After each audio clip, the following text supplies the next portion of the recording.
Hello Hunters, I'm Jinjinx, and welcome to my guide on the math behind how you make the highest damage builds. You may know me from my Extreme Behemoth or Call of Taroth Pursuit Level 1 guides, the world records my team and I set on Day 1 Behemoth, as well as Pursuit Level 1 Call of Taroth, or just the random build advice and math I do in the Monster Hunter community in general. All of these pursuits have come from my love of analyzing, learning, strategizing, and teaching. Hence why I have decided to start this Monster Hunter math series, explaining how the math behind Monster Hunter World works. I would like to take a quick moment to introduce my new assistant, Tuna. Hey, I'm Tuna. World is my first Monster Hunter, so Jinjinx has been helping me out with some of these finer details. We're hoping we can pass the information on to you. Exactly. The more people in the community know this, the stronger we become as a whole. Due to popular demand, Timmy has been released into the wilds where he belongs. I'm sure he will find happiness out there among the Jagras and the Aptonauts. Oh god, no! First off, this is not a guide to my newest OP build, or best build for X weapon. This is a guide to explain to you how the math behind build making works and how to use that knowledge to make the highest damage builds for your chosen weapons.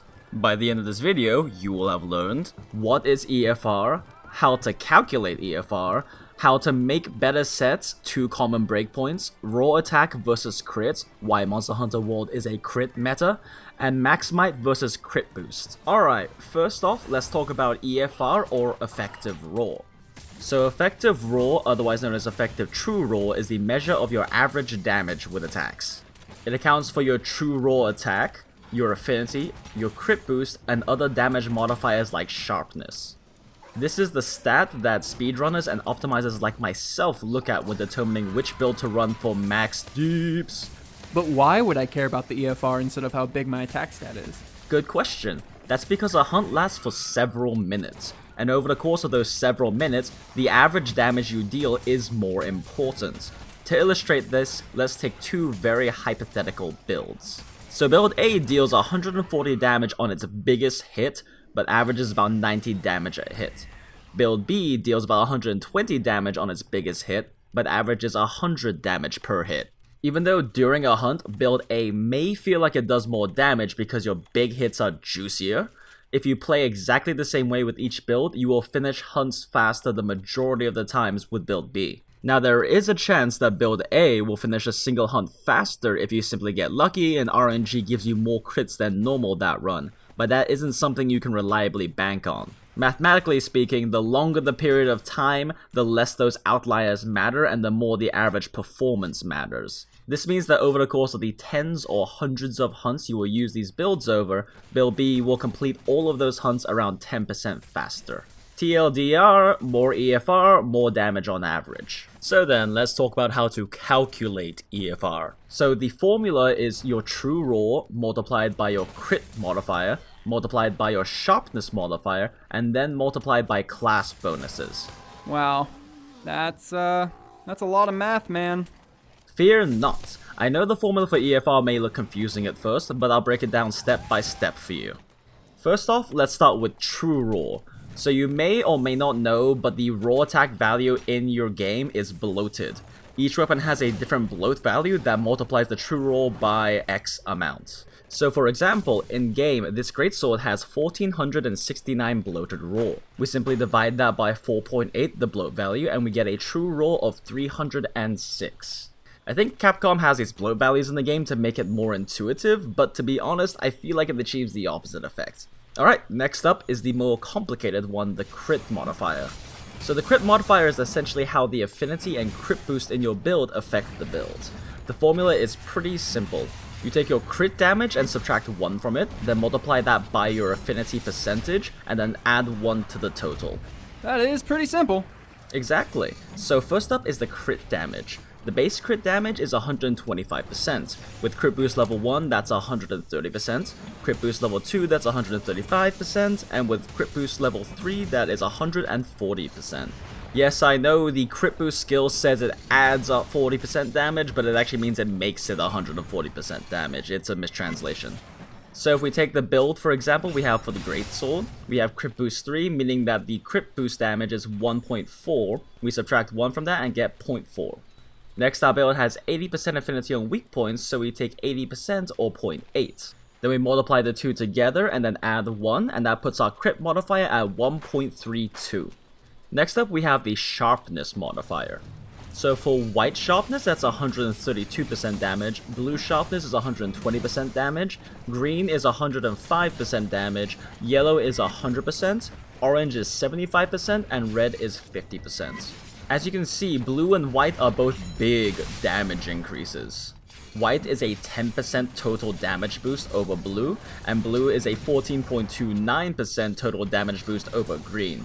Simply pick your sharpness and plug it in. Last up, we have class bonuses. These are things like longsword spirit levels, switch axe amp states, and bow power coatings and other things like that. Because this video is about creating better builds, I won't bother detailing these because they're built-in features for the classes, not for a specific build. So changing one switch axe build to another won't change these class modifiers. Now if we plug all of this into the formula, we get 533.17 EFR. Okay, I get it, but what if I don't want to do math every time I make a build? Well, fortunately for you, there is an amazing tool online you can use to do these calculations for you. Honey's Hunter World Online is a phenomenal tool you can use for this. There's a set builder in there that you can simply plug your set into and it'll calculate the EFR for you. You can even open up the items tab and include things like food attack large and standard items like mega demon drug, might seed, and demon powder, and it'll include all of those into the calculations for you. It also lets you save and load sets so you can easily compare the two, and has a bunch of other features like set searching and a damage calculator for monster hit zones and other things like that. It's amazing. And no, this is not sponsored, I just use Honey's Builder like every damn day. I'd recommend using Honey's Builder every time you want to make or compare new sets. The purpose of me explaining the formula wasn't necessarily so you could calculate it yourself, but more so to illustrate how EFR is calculated so you know what goes into it. Without this base knowledge, it is difficult to understand why certain build changes will increase or decrease your EFR. Next up, let's talk about how to use this knowledge to increase your EFR. First up, a very common breakpoint, attack versus affinity. So let me just start off with this. Attack boost 7 is a trap. Generally speaking, skilling in more raw attack is worse than skilling in more affinity or crit boost into a set. But why would attack boost be a trap? Isn't more damage better? You'll kill them faster, right? Well, that's because of a thing called diminishing returns. So let's take another look at the EFR formula. Now let's assume everything other than the attack and crit modifier stays static so we can focus on comparing the two. See, diminishing returns means that the more you stack a certain side of this formula, the less total percent increase you have in EFR and therefore DPS. Purely for illustration purposes, let's say each side is 10. So the total EFR is now 100. If we increase one side by 2, the EFR becomes 120, which is a 20% DPS increase. However, if we increase the same side again by 2, the EFR becomes 140, which is only a 16.67% increase.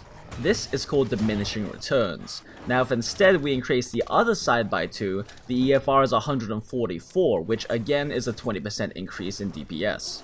Now the reason why more attack stacking gives such diminishing returns is because of how many outside sources of raw attack get stacked before you even consider builds.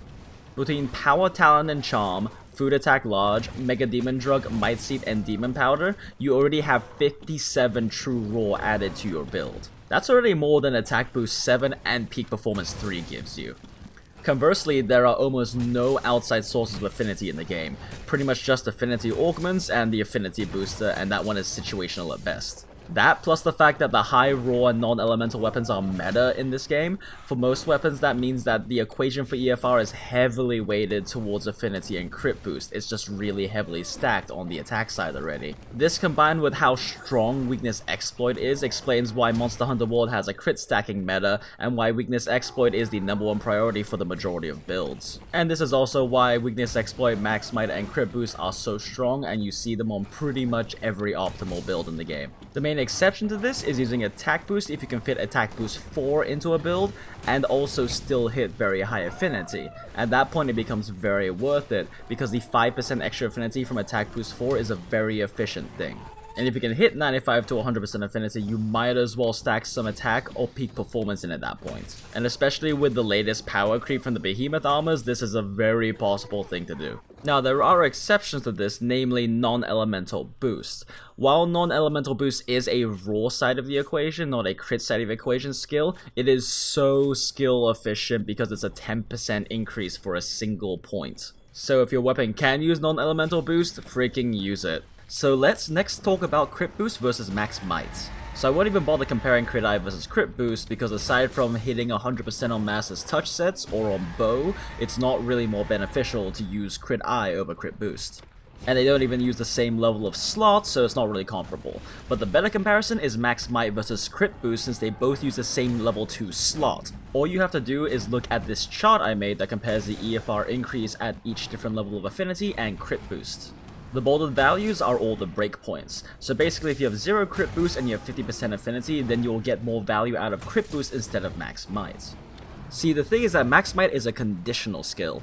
This means that it isn't always active. Even if you play well and have it up 95% of the time, because it is only 95% of the time instead of 100% like crit boost is better when they create an equal EFR increase.